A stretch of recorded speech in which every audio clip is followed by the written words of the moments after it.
Quarantine Fatigue, Dr. Sanjay Gupta's Coronavirus podcast for June 12. For many of us, it's been months since we started sheltering in place. And it's exhausting.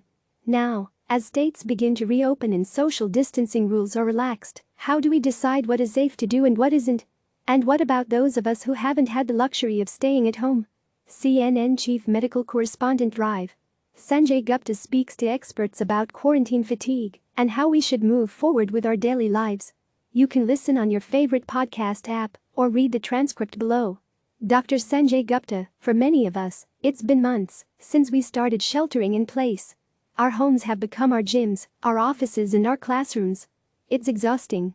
I feel it too. Days seem to blur together.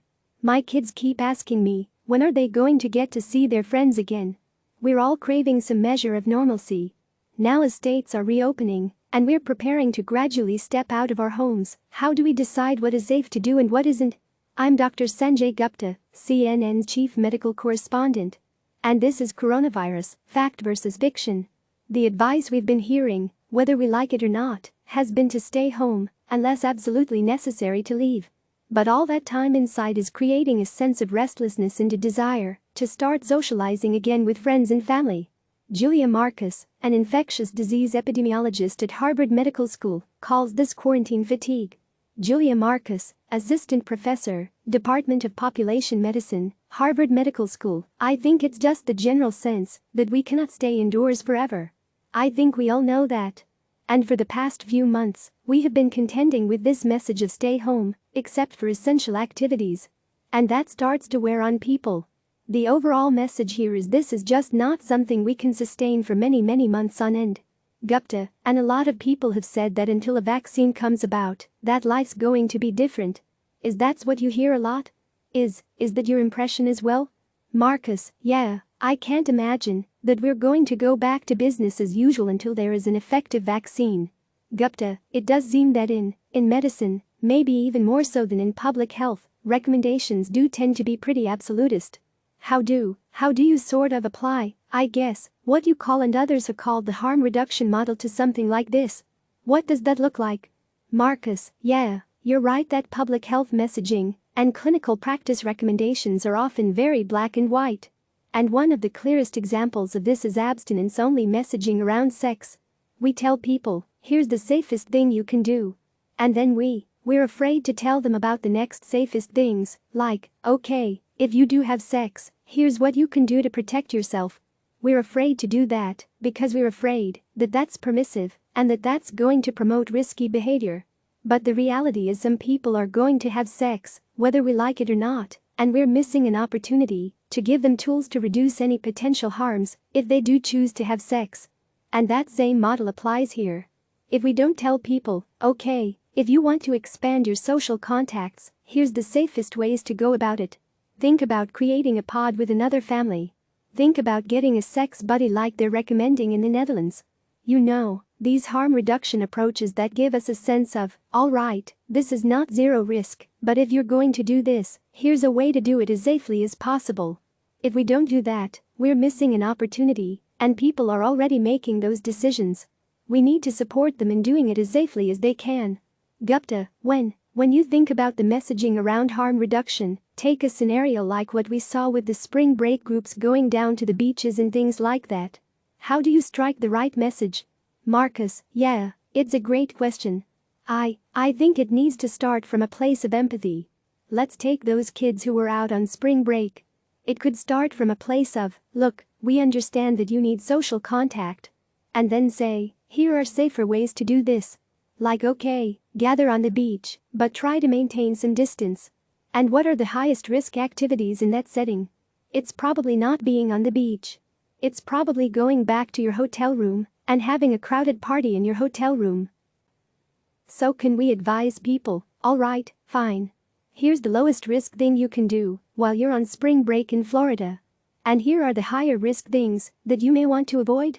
And that message may be here, heard more clearly and maybe more effective than simply saying, look at these reckless, irresponsible kids and what they're doing. Gupta, yeah, I think that's right.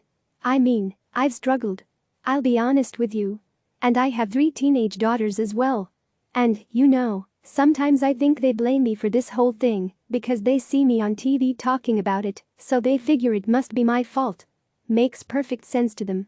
But, I do get friends of mine who will call us up and say, "Hey, do you want to go out to dinner tonight?"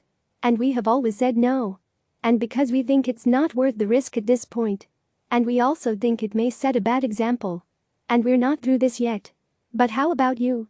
As someone who gives this a lot of thought, how do you think about that? Marcus, I'm navigating these situations as well with 2 kids who are 3 and 6. And with neighbors who I share a household with, in a duplex. And we've tried to make some decisions based on the risk-benefit calculation. We are not going out to restaurants, and we're not meeting up indoors with people. But we have decided to share our porch with our neighbors, and we've decided to have a part-time babysitter because we were losing our minds. And, it's about making these decisions where we think carefully about the risk. We communicate with our social contacts about our risk and their risk, and then we make decisions based on what's really going to benefit our family. And I think that's what everybody is trying to do on a daily basis. And that's where public health guidance, I think, can help people with the risk assessment part of that equation. Gupta, yeah, I think that's a really good point. And more currently, you see these protests around the country. And I got to tell you, it's been inspiring, frankly, to see some of that just because of the messages that are being delivered during these protests.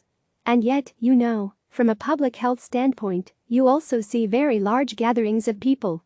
They are outside, mostly, as you mentioned. But how much does that worry you? Marcus, yeah, I think it will be surprising if we don't see some infections attributable to these protests. They're not only large mass gatherings of people and yes, outdoors with masks, but still very difficult to social distance in that setting. But there's also ways that the police, I think, are contributing to transmission risk by promoting crowding, detaining people on crowded buses and keeping hundreds, actually thousands now at this point, of people overnight in jail, where we know that, in fact, the virus can be transmitted easily. But that said, systemic racism is a public health crisis that has been around for far longer than the coronavirus. And these protests are not optional for the people who are out on the streets.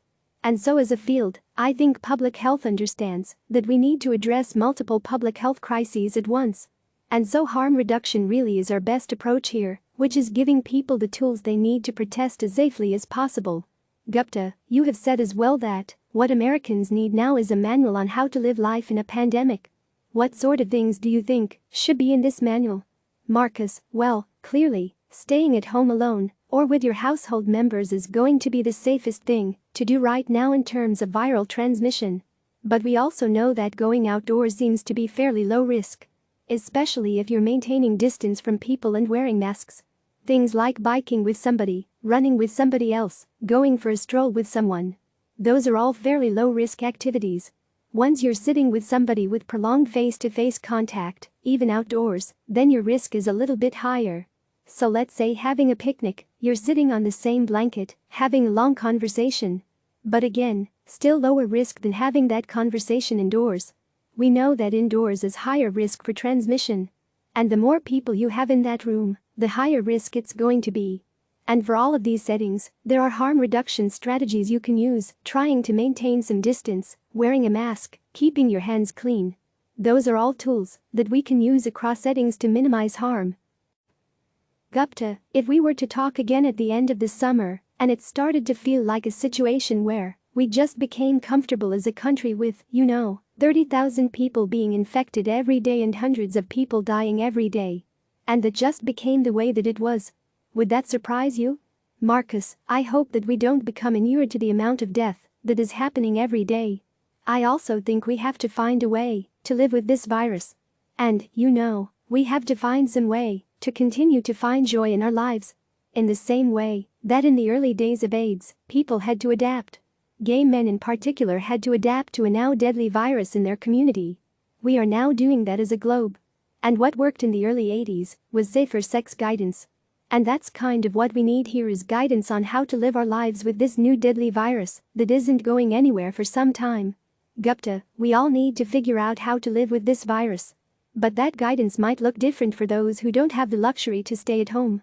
Miana Sharif, postdoctoral researcher, Center for the Study of Racism, Social Justice and Health, UCLA, being forced to stay at home and tired of Netflix options is not necessarily the reality in a lot of communities of color. For example, less than 1 in 5 Black workers and approximately 1 in 6 Latino workers report even being given the option to work remotely.